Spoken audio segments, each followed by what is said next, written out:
Hey everyone, today I'm going to show you how to add music in Framer using the MP3 component. So this is a simple way to place background music or audio directly on your Framer website.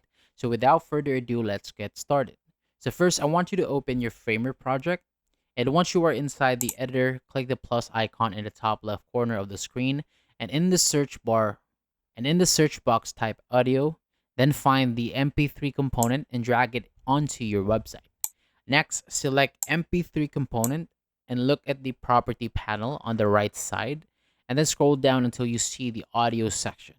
So from here, you can paste the URL of your MP3 file or music into the available field.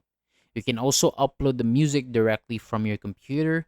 So to do that, click the upload option and then choose the file button and then select the music file from your desktop. And once the file is uploaded, it will be added to the MP3 player. After adding your music, you can turn autoplay or loop on or off, then adjust the progress and volume. You can also change the player's color and font. It's totally up to you how you want to customize this part. And once everything looks the way you want it, click publish, then select update.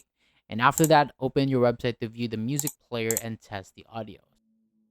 So that is all for today. Thank you so much for watching. For more videos like this, hit the subscribe button below, and I'll see you on the next video.